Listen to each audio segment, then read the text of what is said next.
Raindrop. Drop top. Scooty doo bop bop bop bop. This really do be looking like I'm finna drop a hot mix. I'm gonna drop a hot deuce.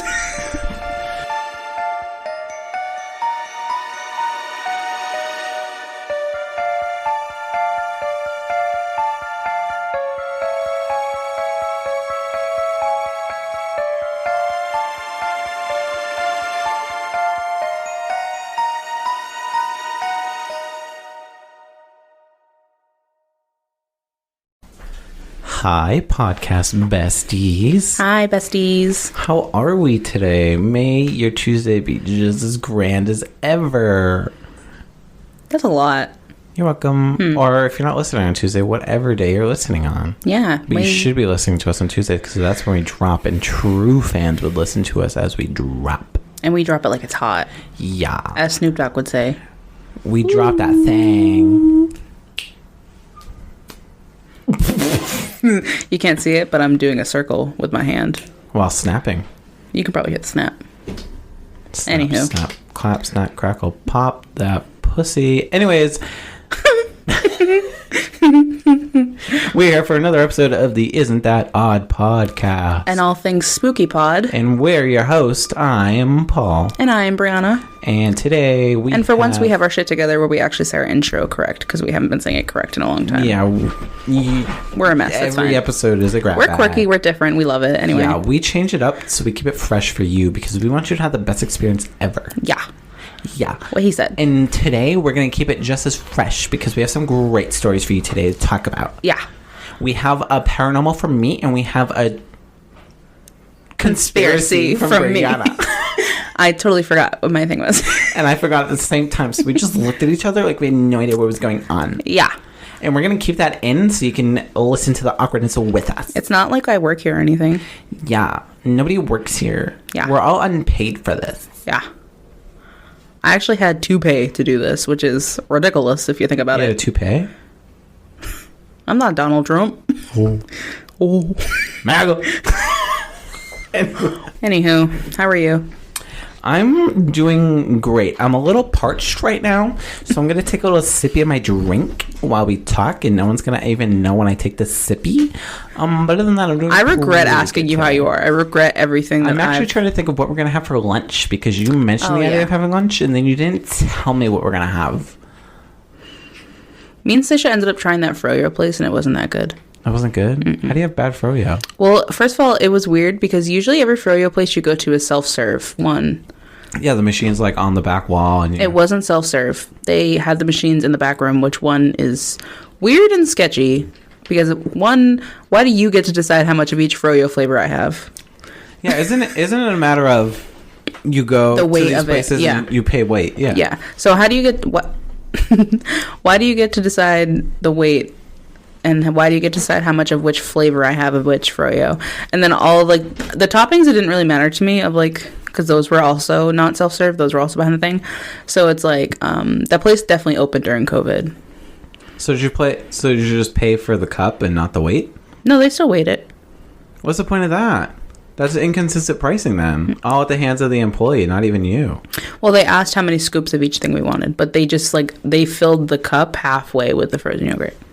That's stupid. It was very stupid, and I don't know. It was just a weird experience. I don't like it. Me either. Find me a different frozen yogurt place. We don't have very many anymore, Yeah. fortunately. But for lunch, we got to figure that out at some point. Yeah, I'm in the mood, I think. I don't know what I'm in the mood for. Not everybody wants to know what I'm in the mood for. Great. Anyway, You have an so. whole episode's worth to think of what you're in the mood for. But to stop you from thinking about that right now, it's actually your turn to talk about your story, aka your conspiracy. I'm actually really, I can't talk, excited today to talk about my conspiracy. I had a different conspiracy that I was going to talk about today. And I was excited to talk about that conspiracy, but this one hit me like a ton of bricks. And it's a short conspiracy, but it's a good conspiracy, and you'll. It's a short but goodie. Yeah, there's a lot that we could talk about with this. You like jazz? I love that movie. It's my favorite movie. The fact that DreamWorks is like, you know what's a good movie? Let's make a movie about a bee that wants to fuck a bitch, and let's make her also want to fuck the bee. And then let's make her fiance think it's weird, and we'll think he's weird for thinking it's weird. Yeah, that's such an odd concept. Watching it as an adult, you're like, fuck him. Just imagine being in that planning room, and you're just like, yeah, we're gonna make a movie about a bee that wants to fuck a human. Like, isn't that funny? Be like, huh? I don't understand. And then they made that guy a character. The guy who's like, what? What if the bees that are around you and sting you are stinging you because they like you? And well, I literally run away from every bee. And then you go and you kill them, and now they're sad. Well, I run away from every single bee that I've ever seen ever, so... I do not like bugs. You probably broke some hearts. I hope so. Oh. All right. That's a conspiracy for another day. Today, we're here to talk about Breana's conspiracy, not the bee conspiracy. Well, I'm a bee. I'm bee who you want to be. I'm a bee. LOJK, I'm a wasp.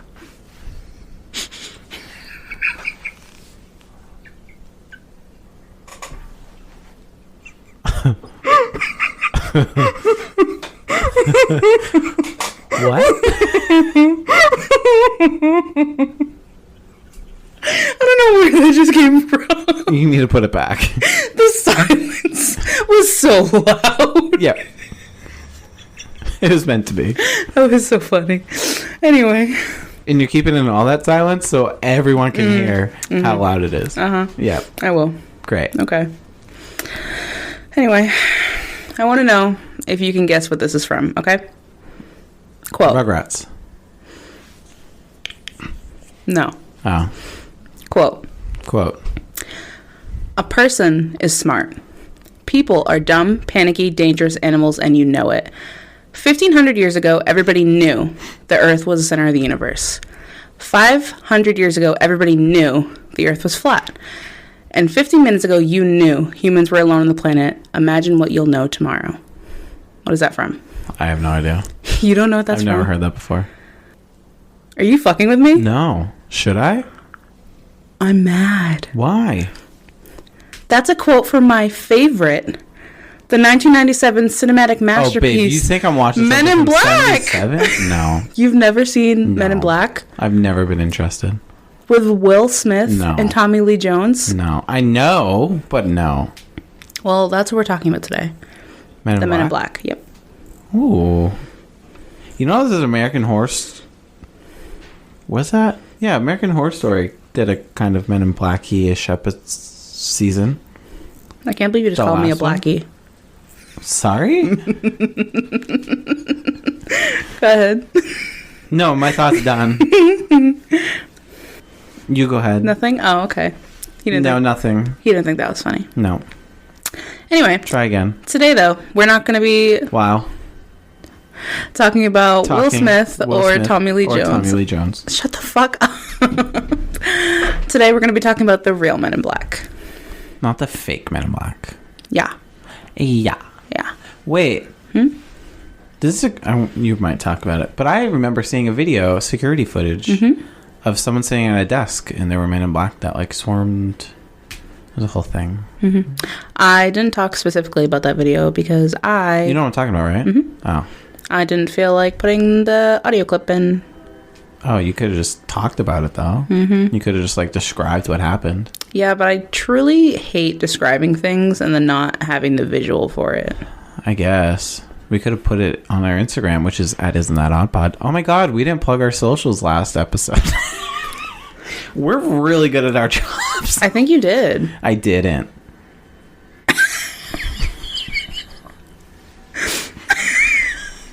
Everyone knows where to find us. It's fine. It's in the podcast I love notes. the realization. It's in the show notes. The next episode. Ow. A lot is happening. Anyway. A lot of people.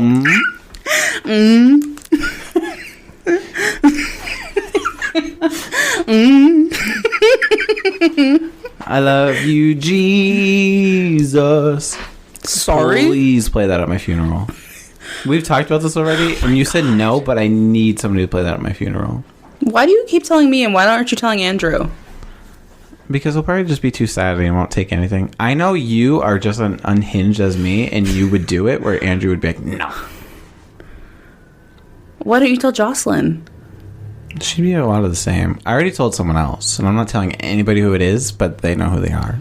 I want to know. No. Why? And it's a secret. I want to know. Secret. It's not fair. Because they're gonna have to just like sneak in there and just like. If I tell anyone who it is, then they'll be on the lookout for it and they'll ruin it. I won't.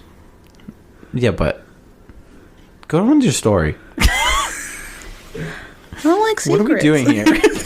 I don't know. You just told me that you have a secret plan for after when you die. Anyway. That's a real conspiracy from today's story. Hey. Hey. What's that noise? My computer. Oh. Poop poop. Boop boop. Vladimir Putin. Okay. So, though the Men in Black gained popularity after the Moot Moot the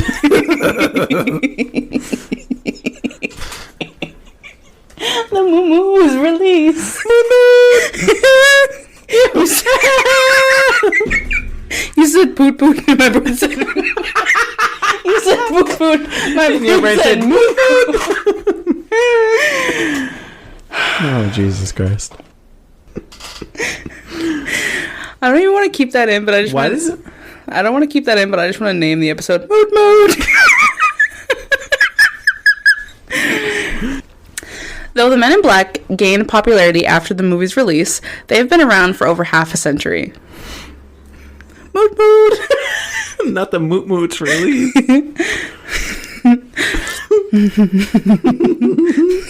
Stop. By those who have seen them, they're described as, quote, shadowy, secretive figures dressed in dark suits. They're expressionless and they're usually cold. Cold as in, like, just the way they look at people and stuff like that, not like their body temperature, because that would be an invasion of privacy. You can't just touch people to see what their body temperatures are, people. You can't just touch their privates. That's not... That's not what I said. Sexual harassment. That's true, though. Always ask for consent. That's very true. That's not at all what I said, but that's a good lesson to tell them, Paul. Correct. You're welcome. Thank you. Ask for consent. They visit witnesses of strange paranormal phenomena, usually people who see UFOs or people who research UFOs. They appear in groups of 2 or 3, and they threaten the witnesses to ensure they remain silent about what they've seen. Some claim that the Men in Black are government agents. Others claim that they may in fact be shape-shifting aliens in disguise. Me, I'm those people. If they're shape-shifting aliens in disguise, that makes me want to throw up. They are. Sorry. Ugh. Trigger warning. I'll get you a basket. To throw Trigger up warning, in. throw up noises.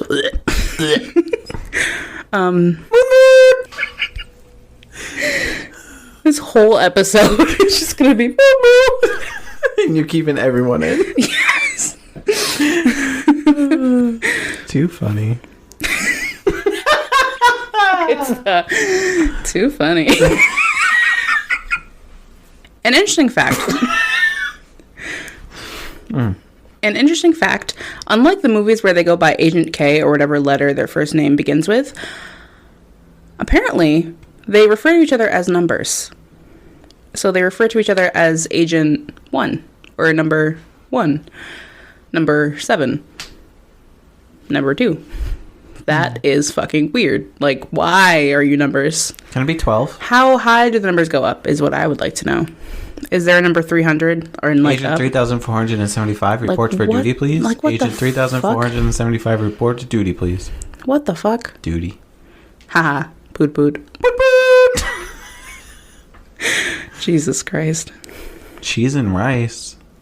The idea of the Men in Black threatening witnesses is presented as proof enough by UFO/alien phenomena. After all, why would someone try to silence something if it wasn't true? Which is a valid point. But let's, just get into some of the sightings of them. Yeah. Moot Moot. Yeah. Yeah. Ariela Grande. Areola. What was that? What was that? According to Gray Barker, who is the author of the 1956 book They Knew Too Much About Flying Saucers, where he compiled a series of accounts from people who claimed to have seen encounters with aliens before being visited by strange men in dark suits. According to him, the, quote, real first mention of Men in Black can be traced back to June 27th of 1947 to a man named Harold Dahl in what came to be known as the Maury Island UFO incident. According to Harold's account, Harold was on a conservation mission gathering logs with his son Charles near the eastern side of Maury Island, which is in Washington, in Perkins Sound. Whatever the fuck that means. Sure, he drops logs too. You dropped some logs, am I right? I dropped 2 today. Nudge, nudge, am I right? Anyway. Boot, boot. It's not honestly been a fucking day, bro. Honestly, if you're still listening to this episode, proud of you. As he was working, he saw 6 donut-shaped objects hovering in the air roughly half a mile above his boat. I would finger a donut right now. What? I said I would eat a donut right now. You said you would finger a donut. I did not say that. That is exactly what you said. I did not say Pause the audio, rewind it. He said finger. Oh shit, we do got proof, huh? Fuck. Poof. Poof. Poof. Poof. Before he could make sense of what he was seeing, one of the objects fell from the sky, dropping a bunch of metal debris as it fell. Some of the debris... Literally. I don't know what just happened. That just had a seizure. I thought I had a seizure. I was like, what? No, it was me. Some of the debris hit Charles, his son, and her. Debris was everywhere. That's all I know. That's why I started laughing. And Harold started snapping photographs of the flying objects. So the debris is hitting his kid, and he's just taking pictures. Father of the fucking year. It doesn't say how old Charles is, so I don't know if he's like an adult or if he's like just an older fucking teenager. But regardless of the context, it's just so fucking funny to me. Now I'm just picturing me standing there taking pictures of something while in my peripherals I just see bonk, bonk. It's so fucking funny. It goes back to Kate the Witch and Frank's getting fucked up by the ghost. That's still the favorite story I've ever told. That story is iconic. We can't top Actually, I don't know if it's... We can't top that story. Actually, the Michael Malloy one was pretty good. We can't top the Bell Witch. We can't. If you haven't listened to that episode, I really highly suggest you listen to it. Kate was iconic. Breana is screaming the whole episode, but it is so worth the entire... I know we say that everything. Like, go listen to that episode. Kate was just iconic. And if you have listened to it, go listen to it again because it's just as funny, if not funnier. Yeah. I've listened to that episode / part 3 times already. Have you? It's so funny. I have to listen to them so often because I obviously edit them, so I don't listen to them that much when they get released, but that's just funny that you re-listen to them. Yeah. I listen to every episode once it's released because I don't listen to it in its entirety like you. Mm-hmm. So that's just when I do. Yeah, we get our views from me when I fucking edit that shit. I don't have to listen to it again. I listen to myself talk enough. I don't need to hear it again. Touché. So Harold is taking the photographs as fucking Charles is getting his ass beat by debris. And the debris was everywhere, let me just tell you. What's the baby noise? Wait, wow. Mama said, My mom, after dinner, I could have a cookie. Mom said when you die, you have to give me a turn. Mom said you'd take me to a tweet-in. Mom said if you take the car, I have to go with you. Mom said I could get a milkshake with the money. What do you mean there's no money for me to get a milkshake? Mom said there was money for a milkshake. Where's my money for milkshake? Is he gonna hump your leg? Oh. That looks like he was getting ready to mount you. I was like, hello? Mom also said way to keep going with the podcast. Oh, yeah, sorry. So Harold showed his supervisor.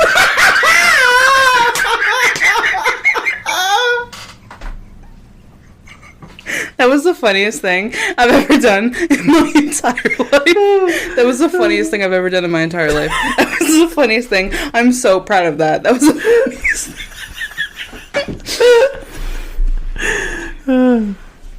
That was fucking hilarious. Anyway, Harold showed the pictures that he was taking to his supervisor, Fred, once they were back on land. This is basic ass names. Fred, Harold. His name is Fred Chrisman. You got some...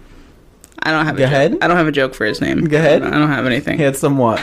I don't know. Oh. He had some Chris, man. I don't know. Oh. He had some Christ, man. Go find God. So Fred was skeptical. But when he went to investigate the scene for himself, he allegedly saw the strange flying objects hovering before him. So he saw them himself. The following morning, Harold claims that he was visited by men in black suits who were able to describe Harold's experience in eerily accurate detail. The men said to him, quote, "What I've said to you is proof that I know a great deal more about this experience of yours than you will ever want to believe," end quote. I'm convinced that the men in black are just the aliens from the ships that these people see. They're like, oh, fuck, there's people outside. Let's go get them. And so they shapeshift into... You think they just have, like, black. A standing alien... It's almost like security guards that they just send down. You think it's just... But, like, they all do it. So you think it's just, like, a standing alien, like, thing to know to send down the same kind of people? Yeah. They're a lot more advanced than us, so... They have the treaty. Like, hey, if someone sees you, you have to send down guys who were in black suits. Yeah, to wipe their memory. Also... before the men ended up leaving, they warned Harold that bad things would happen to him if he ever spoke of the incident. Later on, him being Harold, and Fred said that the incident was a hoax, but that did not stop conspiracy theorists and UFOologists, which I did not know was a word, from looking into the case. Paul just curb stomped his dog in the middle of my sentence. You know, poof. I'm telling Mom. Mom said I could choke out the dog. Mom said what? Mom said I could curb stop the dog. Mom said if I curb stop the dog, I got ice cream cone. Enough. In 1952, Albert Bender? Another basic ass white man. I mean, it is the 1950s, and they are basic ass white men. Touché. So yeah. So Albert Bender created an organization known as the International Flying Saucer Bureau, which is the IFSB, which is a short-lived project mostly known... which was a short-lived project mostly known for an organization, which is a short-lived project mostly known for the... Bro, what the fuck are you trying to say? We'll lose it. Which is a short-lived project mostly known for the magazine it published, Space Review. In 1953, an edition of Space Review was released, and Bender claimed that he had been visited by 3 men wearing dark suits. He claimed that these men told him to cease publishing information about UFOs. In the same year, Space Review stopped publishing altogether, and the International Flying Saucer Bureau ceased to be. Many assumed Bender had planned to stop publishing anyway, due to his magazine making very little money. No, it was the Men in Black. Which is like... They scared him away. No, listen to me, because that's like tea. Because, like, could you imagine you stopped posting content because the government/aliens are threatening you, and the general public is just like, nah, I bet his paper just fucking sucked. That, to me, is so fucking funny. This man is dissecting... quite literally like earth-shattering news, and everyone's just like, no, this dude's a fucking idiot. Yeah, no, his paper just fucking sucked. That's why he's making no money, because he stinks. Yeah. But Bender was clearly sore on the subject because he released his own book in 1962 called Flying Saucers and the Three Men, where he made the men in black more sinister than any other accounts of them. He made them more mysterious entities, seemingly human and inhuman at the same time. If you ask me, I think his feelings were more just hurt than anything. I think it's telling the truth. Of them being more inhuman than human? That they're, yeah. But they're sinister? But they're aliens. So, of course, they're inhuman. Aliens. Do Inspector Gadget. That's been stuck in my head all day long. Why? I don't know. I haven't seen the movie in years. Figure that out. Do. Phenomena. Huh? Phenomenon. Are you gonna choke? In 1976, in Toledo, Ohio. Every time I hear Toledo, Ohio, I think of Zombieland. We already talked about this. I'm having deja vu. Okay. Robert Richardson, which is, shocker, a white guy's name, was driving his car at night when he crashed head-on into a UFO. On impact, the object vanished. And my man... Head on. Apply directly to the forehead. Head on. Apply directly to the forehead. Head on. Do you remember that commercial? It was like... Are you drunk driving? Are you both drunk driving? What's happening? You don't remember? Is it Head On? I'm pretty sure. It's back in, I don't know, 90s maybe. There was a commercial where I was born in 98. It would just say, head on, apply directly to forehead. And it was just some stuff that was supposed to make your headaches go away, but it was never actually proven, so they couldn't say that. That's why the commercial was just, head on, apply directly to forehead. And it said it like 3 or 4 times. It's real. Look it up, babe. Anyway, I think that he was just like the aliens. Drunk driving. And the Men in Black. Real. So he got out to check the damage, and he found a small piece of metal on the site of the crash. And believing that it was part of the UFO, he took it home. And this is funny, because you crashed your car. So, of course... Into a ditch. Just playing. So you crash your car. Of course, there's going to be fucking metal of some sort. There's going to be some form of debris. Some sort of it. So, of course, you're going to fucking find it. But anyway, he picked some up and he brought it home.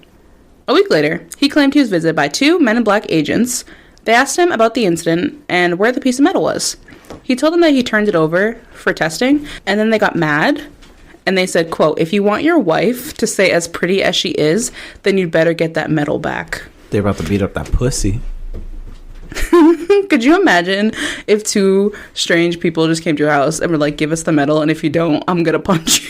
I'm gonna punch your wife in the face and she's not gonna be pretty anymore. What the fuck? I like how that's the reasoning. It's not like I'll fuck you up. It's like, no, I'll fuck up your wife. Like, what the fuck? Imagine being the wife and you just turn a corner and you get fucking glocked in the face for no reason. It's like, what the fuck did I do? Oh, because I married this doofus. You're just walking home and turn a corner and you get fucking walloped. You're like, this is my 15th reason, Edgar, we're getting a fucking divorce. His name's not even Edgar, it's fucking Richard. It's close enough.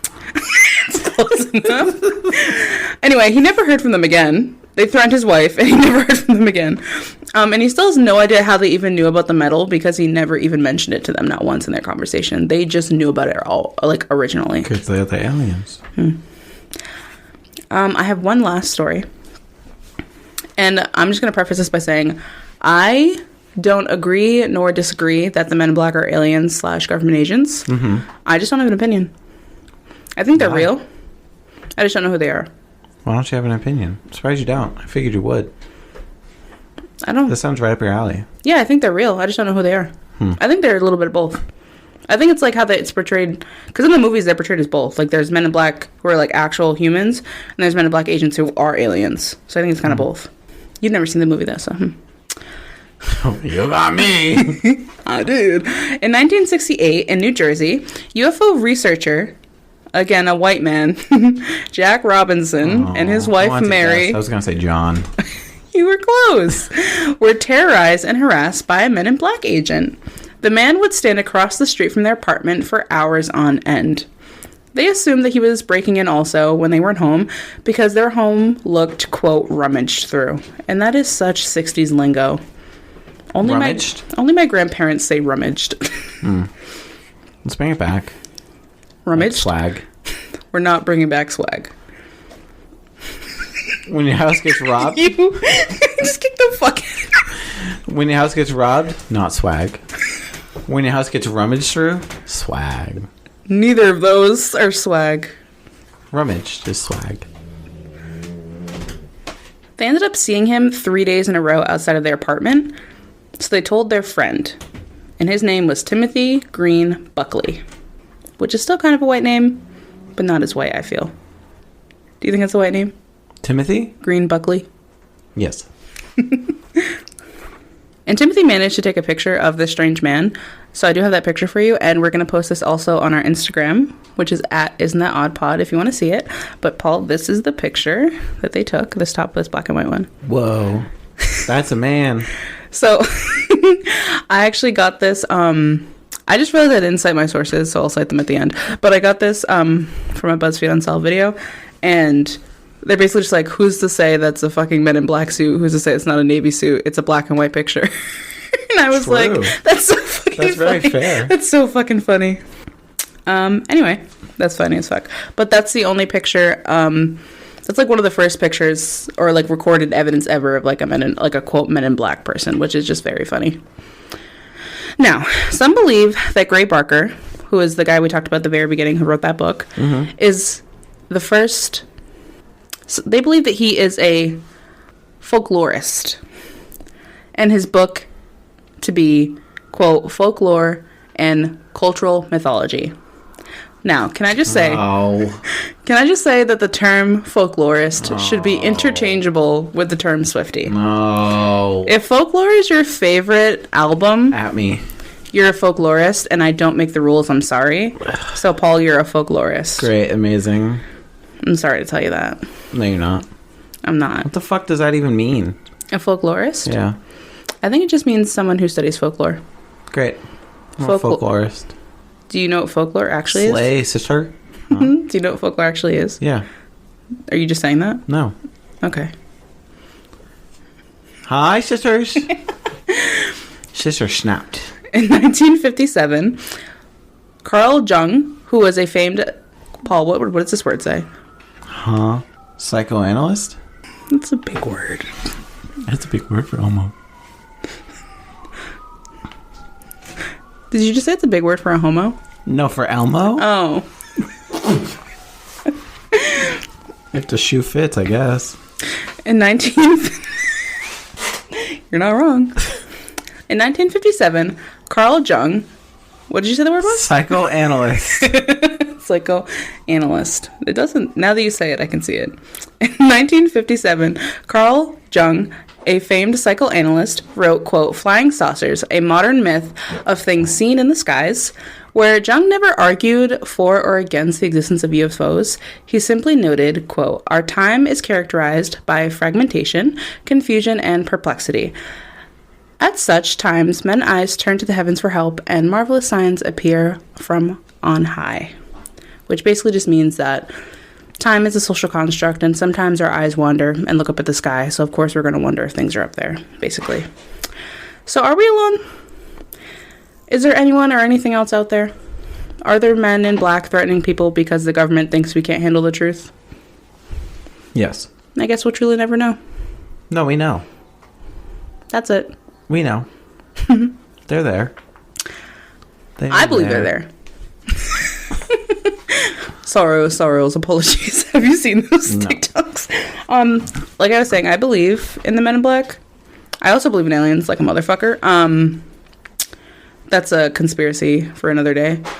I just wanted to go into it with like a which one is it kind of mindset and just give like the information for it. Right. Yeah, I believe in Men in Black. I just don't know what they are. I don't have an opinion. I just know that they're real. I think they're alien. Personally. Because Men in Black, government-wise, are definitely just like secret agents, secret service agents, like that sort of thing. So, I mean, I feel like if you would see the Men in Black human form if you have some like top secret government shit. But if you're just seeing aliens, you're going to get the alien Men in Black. Well, see, that's why I think they're the same thing, because I think that the government knows about aliens and that they just choose not to tell us. And that's why I opened up with that quote from the movie Men in Black, being like, people are smart. Like, a person is smart. You're smart. I'm smart. But people as a collective, like the people as like a country, people as like a group are stupid, are panicky. Because I know the aliens are real. But like as a group, we don't know the aliens are real. Because, like, I can be like, oh, aliens are real, and that's cool. But, like, a group of people know aliens are real, they're going to panic, they're going to freak out, they're going to whatever. So, the government doesn't tell us things because they think we're going to freak out. They think we can't handle it. So, I think that the government does know the aliens exist. They just don't tell us. Well, they have started to tell us, actually, because they've declassified a lot of documents and stuff like that about it. But, lost my train of thought. Nice. Aliens in real time. Yeah. That's all it comes down to. Aliens real, Men in Black real. Yeah. Not a conspiracy. Oh, that's what I was saying. I think that they're both. And I think that they have to be both because the government knows that aliens are real. So, of course, there's going to be government officials who are going to help make sure that we don't find out about aliens. But there's also going to be aliens who are like, fuck you, you didn't see anything. That's why I think they're both. That's why I don't think they're just one or the other. Both works. That's why I'm kind of just like, I don't know what it is. Acceptable. Yeah. What do you guys think? Let us know down in the comments. No. On YouTube, because we're on YouTube now. Supposedly. You keep saying like I didn't just show you step by step. But yeah, I actually think I saw this conspiracy while searching for ones like a while back. And I was like, that could be interesting to do one day, and then I just never. It's just a really short one. That's why I was kind of like, oh, whatever. But it's a very interesting one when you like look at the I guess the history of it, the whatever of it. But the folklorist joke was just so funny. I couldn't wait to make that joke. I was like, Paula's gonna be so angry. You hate when I make stupid jokes, and I love it because you get so mad. And it's crazy because if I make a stupid joke, you roast the fuck out of me. But you say just as stupid as jokes as I do. And I expect you to roast me back. That's our love language, is roasting each other. I guess. Fair enough. We love each other. I love you. Love you too, bestie. But now we move on. Thanks for your riveting Men in Black story. Riveting. So I already know. I'm excited. This is a story I wanted to cover for a while. One of the most intriguing stories I have, and it's technically my paranormal segment, but I kind of bent the rules a little bit because it's our podcast. I do what I want. This is mostly true crime, but there is a paranormal aspect to it that I cover. So I bent the rules and I made it my paranormal segment because I just wanted to talk about it. Okay. And I already know you know it. It's a very popular story. I know it? Yeah. Can I guess? No. Okay. A lot of people know it. One, because it happened not too long ago. And two, it's just a very interesting story. It happened not too long ago and it's paranormal? So, without further ado, quote, in 22 years plus of doing this job as a news reporter, this is one of those cases that kind of sticks with me because we know who, what, when, where. But the why is always the question. This is a quote from NBC LA reporter Lolita Lopez in reference to the case I'm here to cover today. While this case is typically classified as a true crime story, I am bending the rules, as I previously mentioned, and turning it into a doubleheader and counting it as my paranormal story because the why that is questioned above is theorized to have to do with a paranormal game that could find some in other dimensions or even dead. For my story today, I'm going to transport us to Los Angeles, California during January of 2013 to cover the case of the mysterious death of none other than Miss Elisa Lam. What are you laughing at? Because I was like, I don't know this fucking case. And then I was like, oh. Yeah, you do. I do know this fucking case. I'd be very shocked if you didn't. I'd be very shocked if a lot of people listening to this don't already This is know, 100%. This is 100% a paranormal case. You think so? We can talk about it. So, before I jump into the incident and what this whole story is about, let's shed some light on who Elisa is and a bit of her background. So, Elisa Lam was the daughter of immigrants from Hong Kong and studied at the University of British Columbia. Elisa was one of the girlies like us. She had blogs and a Tumblr and was really into fashion. Because you know me, I was Tumblr famous. Hi. I wish I kept my blog, but I didn't. I deleted it because I'm a doofus. Yeah. Why did you delete it? I don't know. Imagine how far podcasts would go right now if I had all those followers back. We'd be pretty fucking popular. Imagine how far your streaming would go right now if you had all those followers back. True. I could have actually you would have money. Truly Twitch streamed. Yeah, you would have money. You would not be working retail. I fucked up. Anyways. However, she unfortunately was battling with mental illnesses. Same. Me. Thank you, babe. Me. Like I said, she's one of the girlies. She's a girl's girl. Love her. And this was something that could be seen on these accounts as well. In mid-2010, Elisa started a blog named Ether Fields on Blogspot that she would go on to use for 2 years to post pictures of fashion models and clothing and even accounts of her life, most specifically leaning into the struggle of her mental illnesses. In 2012, what? I didn't tell.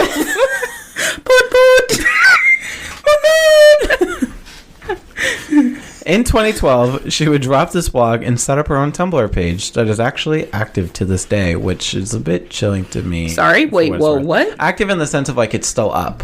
Oh. Like, you can visit that page. Like, the page is still active. It's still up. You can browse like what she. You saying posted. active? I thought she's like still like reblogging stuff. I was like, the fuck you mean? There was a bit of time after her death that things were being posted to it, but it's just kind of assumed she'd put like the queue, because you could put post in a queue and have it, post on certain time and dates. So we just kind of assumed it was that.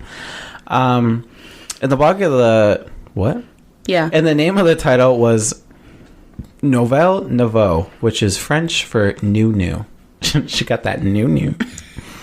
This Tumblr page would be similar to a blog. Say that 3 times fast. Blog.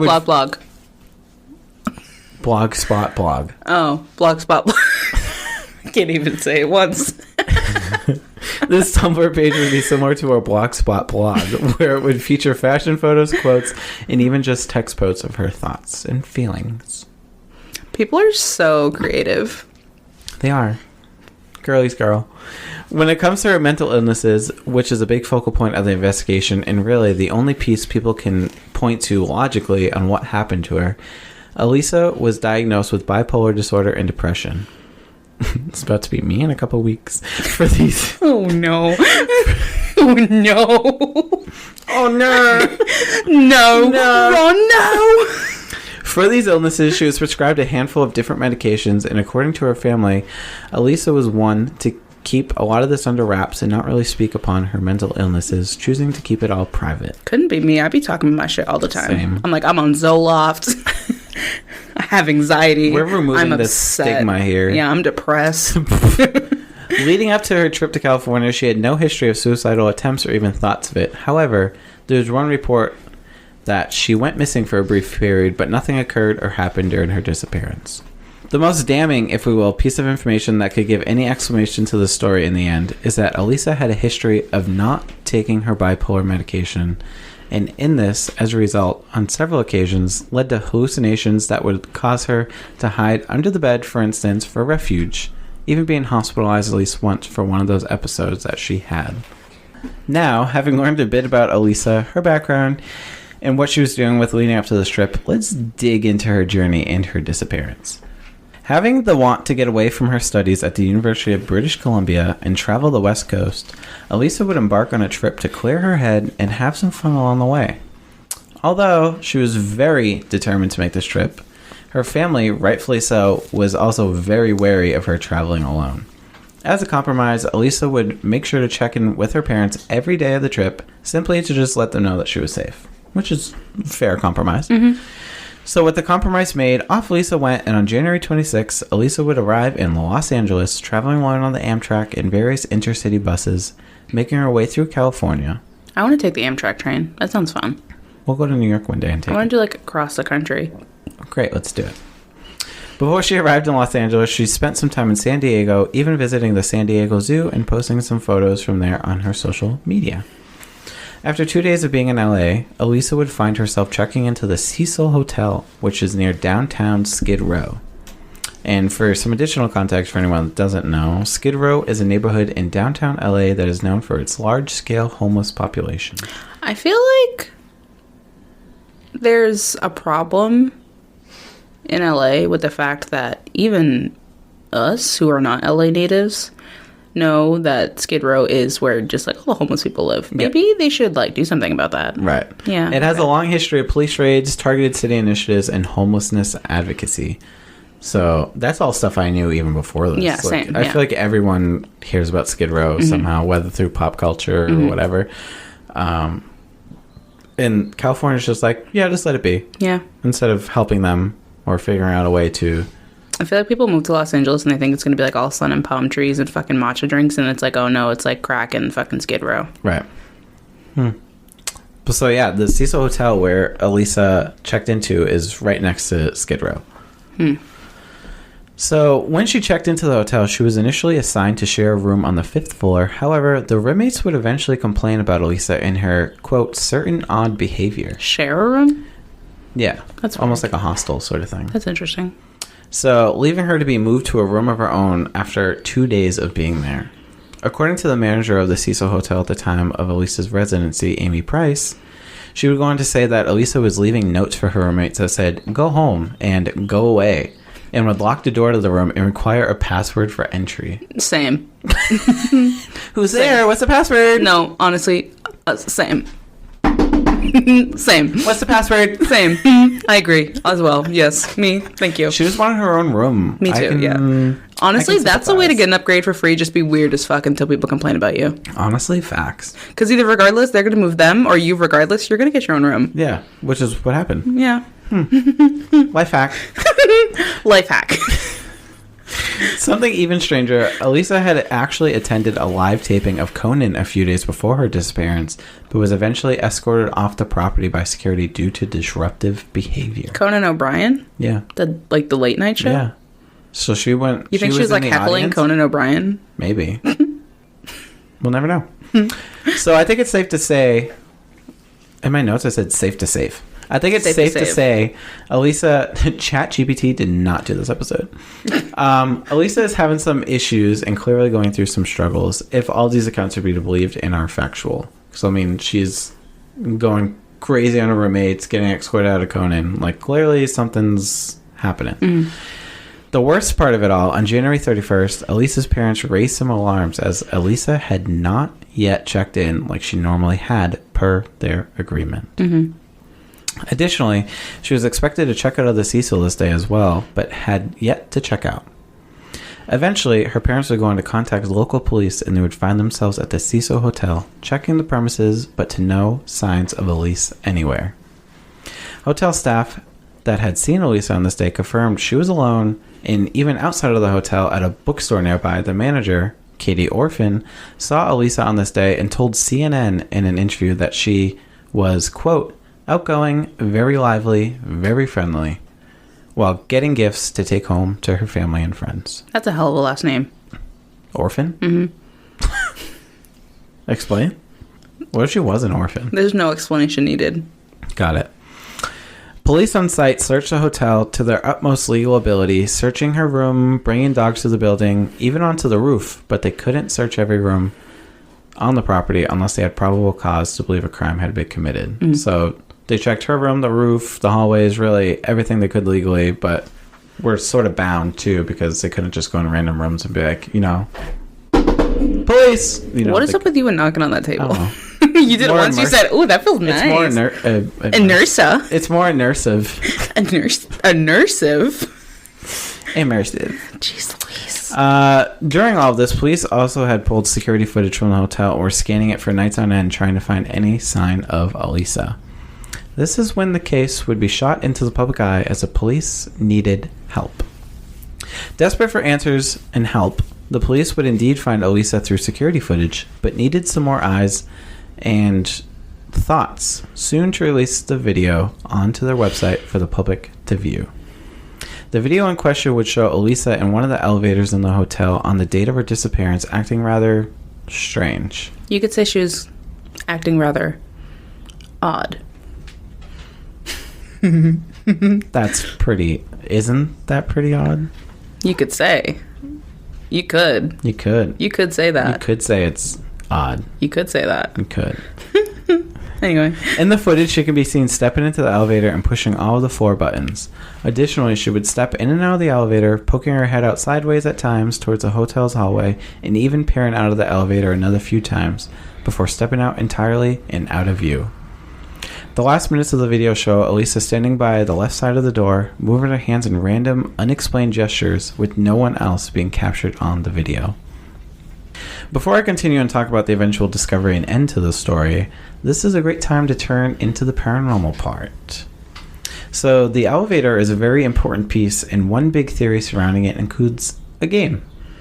A paranormal game. This is why I hate going on elevators with people. One of the more outlandish, but who knows, maybe possible, theories regarding an explanation to this very odd behavior is Elisa's choice to play the chilling ritual known as the elevator game. Have you heard about the elevator game? So for those who don't know, the elevator game is a game that sees the player visit a variety of different floors in an elevator in a simple bid to get into a new dimension. Also, we should say, don't try this game, please. I'm toxic and I want to, but I won't. but I might.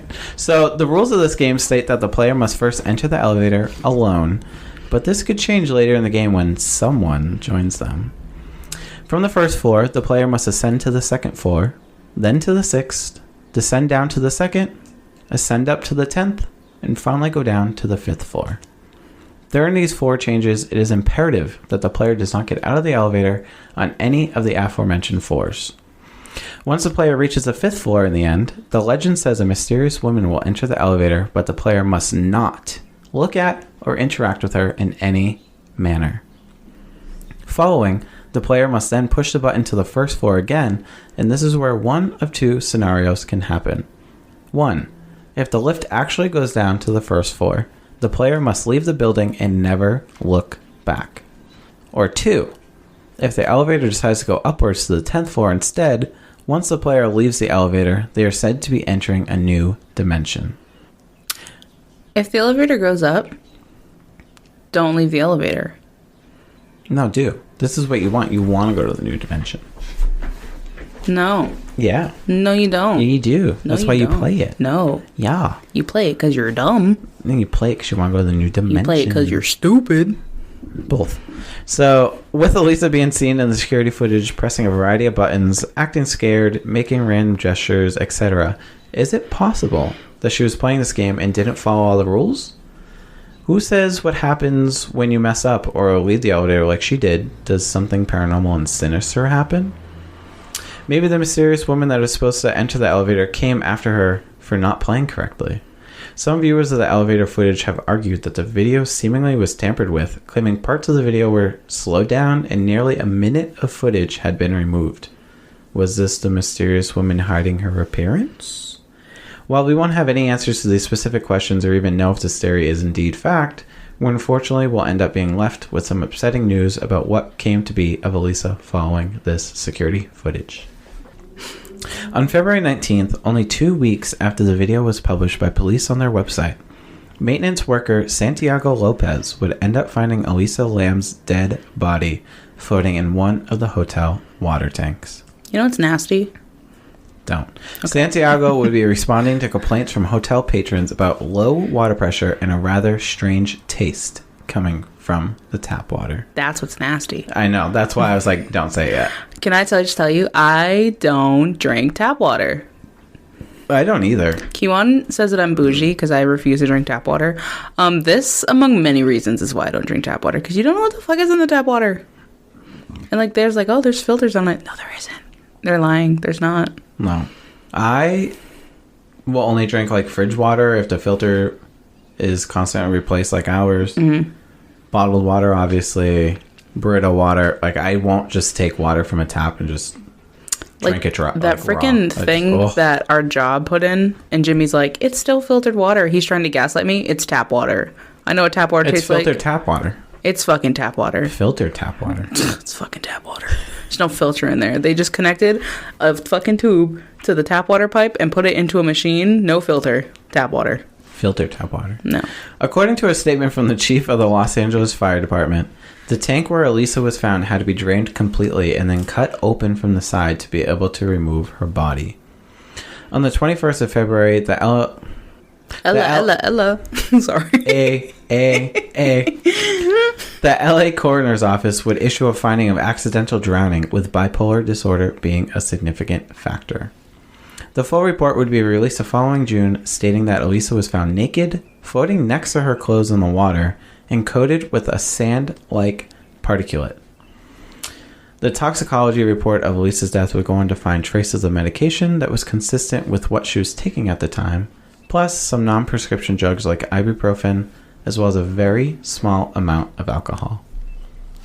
It is important to note here that investigators have noted that the concentration of her prescription drugs in her system indicate that she was under-medicating or had just recently stopped taking her medications altogether.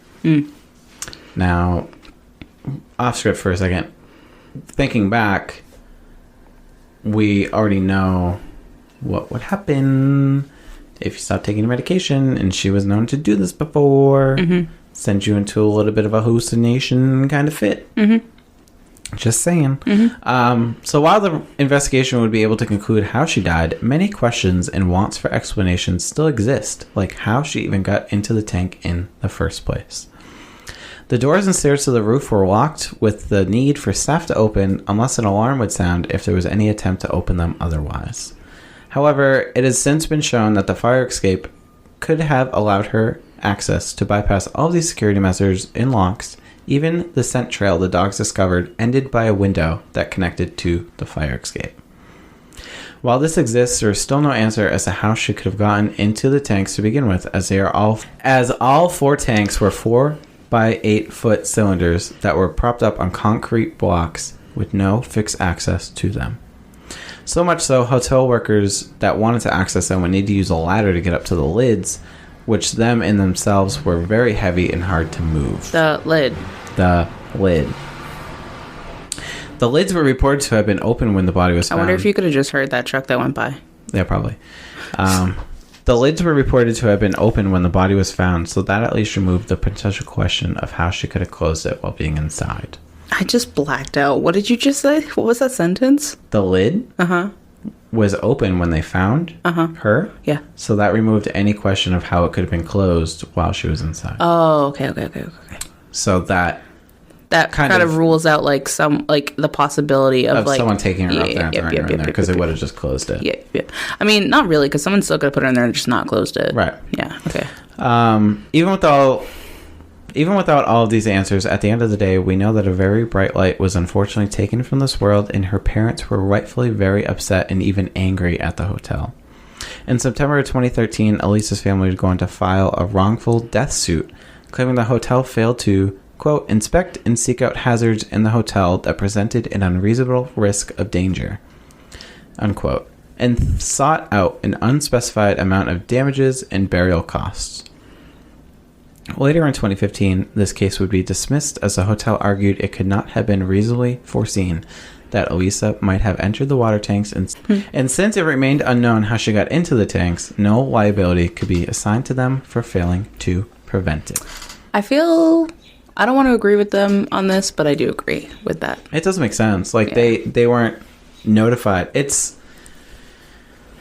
Because if they're, like, it seems like it's very impossible. Like, how would someone just get in the fucking water tank? Right. Like, so how would they know that it's a fucking thing, like a liability that someone's going to get in the fucking water tank? Right. They're not made alert. They're not made... It's not like they're a sign like, get in the fucking water tank. Yeah, like, exactly. They weren't alerted of any issues or anything, so how can they fix an issue that they don't even know about? While Elisa's death could be potentially attributed to a psychotic break due to under-medicating, or a paranormal incident due to playing a ritual game, or something completely else, one thing is known: this mystery is surely one of a kind. It will remain in the public consciousness for as long as Elisa's story is without a proper ending or explanation.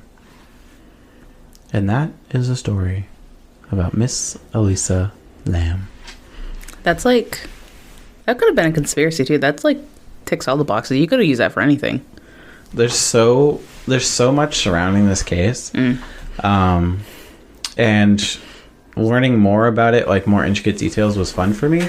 Because I watched a video. I watched, like, that video. And I'm pretty sure there's a documentary about it that I watched, on Netflix. too. Yeah. And I watched that, too. And it's all, like, the internet sleuths, like, talking about the video and all this stuff. So being able to just learn the case in a factual sense without the documentary or anything was just really cool to see. I love internet sleuths. Same. Have you watched Don't Fuck with Cats? Is that what you're going to say? I was just about to ask. About Luca Magnotta? That one is the craziest thing in the entire world. If you haven't seen it, go look it up on Netflix. Yeah. Don't Fuck with Cats. Great documentary. To be fair, Don't Fuck with Cats. Like, honestly, that's what he gets. When I watched it, I was like, there's no way Netflix is going to show me this. Like, I really thought they were going to show, like, the videos of the cats. I was like, there's no way they're going to fucking show me this.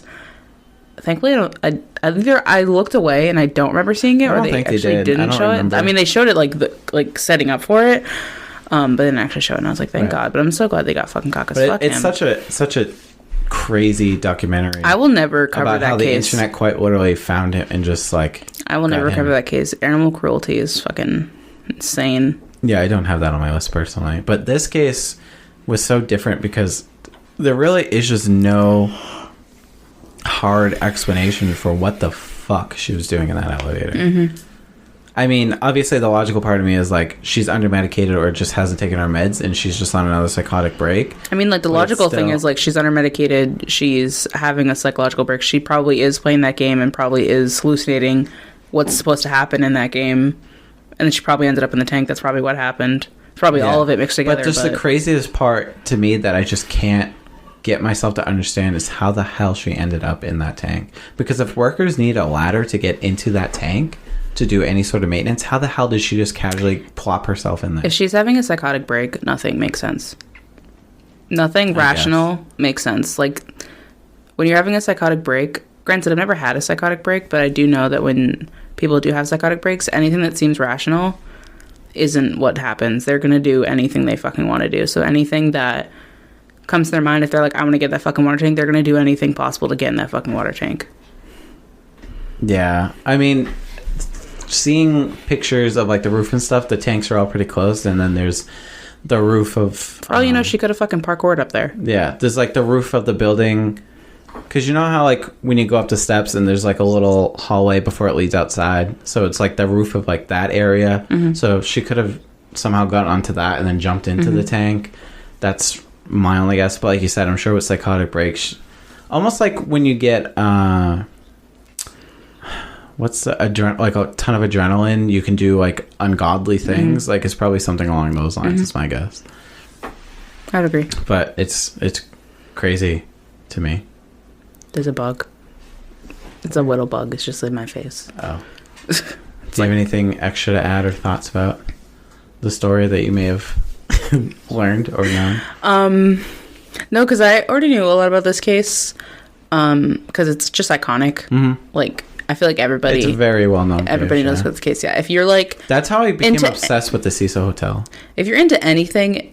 into any of the categories, like paranormal, true crime, conspiracy, you know about this case because it's in all three categories. Because it's obviously a true crime case because she died, unfortunately. The Cecil is a big paranormal case on its own. Exactly, yeah. And then obviously it fits into paranormal because it's like, was it because of this? And then it's conspiracy because it's like, oh, what happened? We don't know. There's so many options. So it's just, it fits into all the categories. So I've obviously seen it a lot of times. So I didn't know a lot about it, but I like you do very good storytelling. So I love when you tell stories. Yeah. So... I actually saw it on shout out Noor again on Noor's sheet, and I was just like, oh my god, like I had just forgotten about the story, and then I saw it, I was like, I'm doing it. Like it's just, I really wanted to cover it. I feel like that's what Noor's sheet is for me. It's like I know these because I'm really bad with names. I just have so much fun facts and so much information in my brain that I don't know the names of things ever. Like, I know a lot of information, but I never know the names of things. And then, like, Noor just, like, takes the information, like, puts it somewhere, and I'm like, oh, that's what the name of that is, and that's how I'm like, that's what Noor's sheet is for me. It's, like, that, like, the concrete names of things, because I know a lot of information, but I'm like, what is the name of that again? And that's why I figure it out. That's why I'm like, yeah. Yeah. So, yeah, that was... I think it was a fun little episode. Some Men in Black, some Elisa Lam. What a great topics. Moot, so moot. Hopefully... So that's the title of the episode. I swear to God. Like, what the fuck? So hopefully you enjoyed this episode, because I know I did. Me too. As always, every Tuesday you can catch us on the Isn't That Odd podcast on your favorite streaming podcast platform. Spotify, Apple Music, iHeartRadio, YouTube. Google Podcasts, YouTube. Amazon Music. Really, anywhere you can hear audio, we're probably there. Yeah. As for our socials, you can find us at Isn't That Odd Pod on Instagram, Twitter, Facebook. Isn't That Odd Podcast? Isn't That Odd Podcast for Facebook? Sorry, just add the cast at the end. Isn't That Odd Pod was already taken, I think. I can't remember. Or it's just too lazy. I don't remember. Either way, find us there. If you have any suggestions for a future story you want us to cover, whether true crime, paranormal, or conspiracy, you can find in our little show notes down below on whatever platform you're using a link to a Google Doc where you can give us some ideas. If you have any comments, questions, concerns, anything you want to say to us, you can email us at isntthatoddpod@gmail.com. And me or Paul, most likely me, will get back to you. And you get to chit-chat. If it's a response from me, take it as like a golden ticket. I'll just say that. It'll probably be me because I'm always checking. Maybe we'll give you free merch. Because Paul keeps talking about merch that we don't have. The odds of me actually responding are very... If Paul responds to you, you could really say, isn't that odd? And on that, goodbye. On that, don't be a douchebag. Don't be a dick. Have a great day. You're special.